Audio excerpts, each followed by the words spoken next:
Today, we're talking about using reputation as your stakes in your romance novel. We've also got a workshop coming up on the 11 most common stakes that you find in narrative works and how they work and how they don't work and how to use them as a barometer to figure out if there's enough tension and conflict in your book. So if you want details on that, check the information in the description box down below.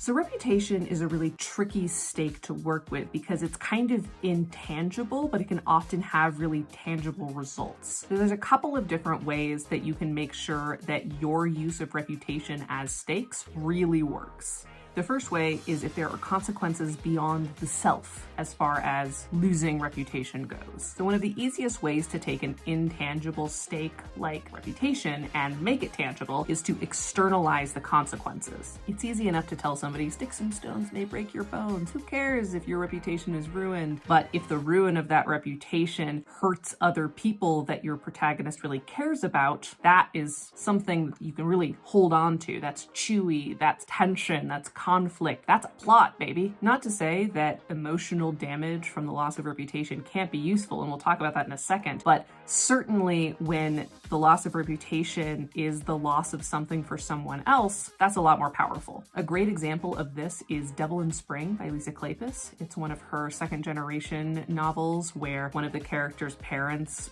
were the love interest of a former book. So if that's your sort of thing, I recommend reading that first. But Devil in Spring follows Pandora and Gabriel. Pandora is a feisty, independent young woman from a large, eccentric family and doesn't really have any plans on getting married ever. And her greatest wish is to launch a board game company. She has this great idea for a board game that she thinks that she has legs for and is really excited about creating and distributing and having her own independent income. But a complication arises when she is discovered in a compromising position with Gabriel, who is a titled man and pretty important in her social world. The compromising position is truly a full accident. Like, they're not making out or anything. I think she gets stuck on a piece of furniture, or like her dress gets snagged, and he's trying to like help her escape from getting her dress snagged, and just the way that it happens makes it look like they're doing something else. And so as a result, if you read a historical novel, a historical romance novel especially,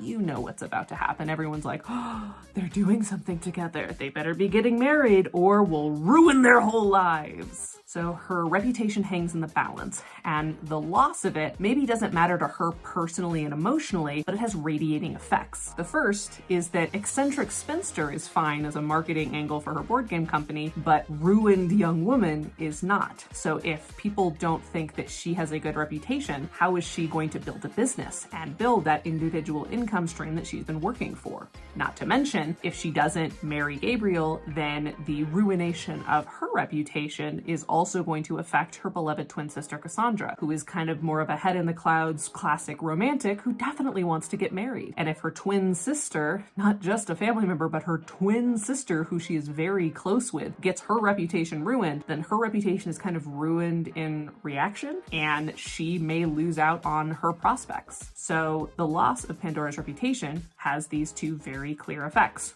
loss of her own independence and loss of her sister's chance at love. That's not to say that marrying Gabriel is without its own complications, because she doesn't really want to get married. She doesn't know this guy. And back in the day, marrying someone means that as a woman, you are subsumed by them. Your identity is no longer your own. You stop being an independent legal entity. You can't open your own bank accounts. You can't have your own money. Everything that's yours is his. So if he turns out to be a true dingbat, she might have saved her sister's chances at love, but she still loses the thing that she wants for herself, because it won't be for herself anymore. It will be a joint project with her and her husband, or really, it'll be up to her husband to decide if he really wants to do this or not. Also, if he ends up being cruel or awful, that also has effects on her. It's not like she can just get divorced and everything will be fine. Even if she could get divorced, which I don't actually know how possible it was, period, back during this particular time period, but divorce holds its own stigma at that time. So she'd be trapped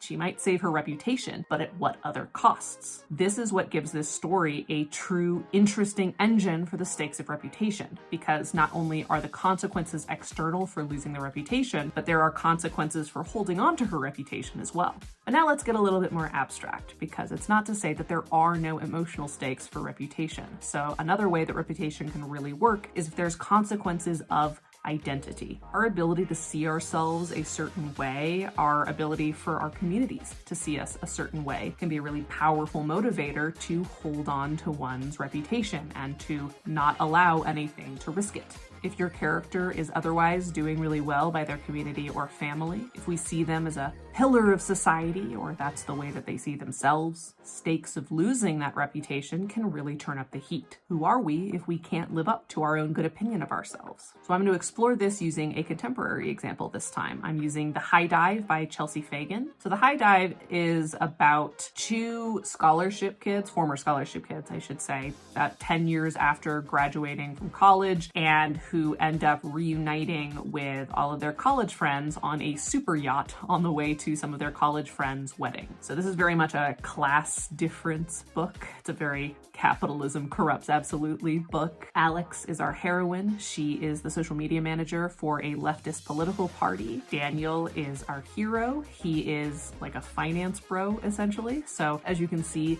when they graduated college, they both went in pretty diverging paths as far as their relationship to money and people with money. And this is not a small part of why their budding maybe romance back in college did not work out, and they haven't really spoken since then and have a lot of tension in the present day. There's also the added tangle of the fact that this is a book that is written in present day. As a result, social media factors into it. Alex herself is a social media manager, so there's not really a great way of her undercover going to a super yacht, which is sort of like fundamentally opposed to the way that she presents herself and the kinds of people that she normally surrounds herself with. So the stakes of reputation here are how Alex navigates the world of the super rich, which she sort of fundamentally thinks is morally compromised, but can also still be there for her friends. And there is also the conflict in the love story between Alex and Daniel about the different ways that they, as people who didn't come from money originally, interact with money in their adulthood, and how is there a way for them to move forward together if they are approaching money and the rich in such different ways. So we've got a lot of internal conflict because Alex enjoying her time with her friends on this super yacht is sort of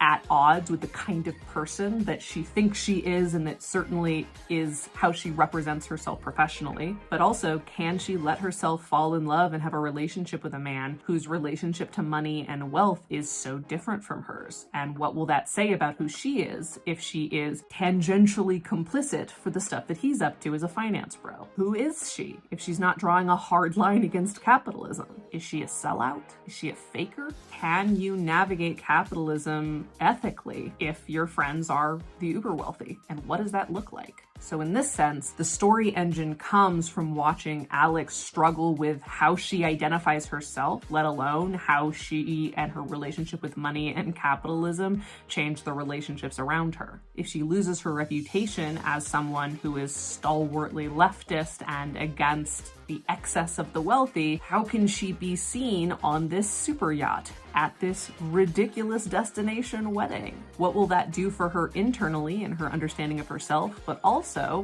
what'll that do for her professional reputation? Be honest, it would be kind of wild if, like, Alexandria Ocasio-Cortez was posting bikini pictures with Kim Kardashian in the Maldives on a crazy super yacht. It would feel a little bit like a betrayal. Alex's fears are not entirely unfounded here, but surely there has to be a third option, right? I don't know. Maybe read the book. So we've talked about ways that reputation can really work as a stake and as a story engine for your book, but what about when it doesn't work, and how you can start to think about fixing that? How do you resolve stakes of reputation in a way that's satisfying for the reader? I'm actually not going to tell you, because that's stuff that's paywalled to our paid subscribers. So head to Substack, link for the specific article in the description down below for the article version of this video, as well as that bonus content beyond the paywall. And we're teaching a class on this soon, so details for that in the description as well, where you will also get this information. In any case, thanks so much for watching, and I'll see you soon.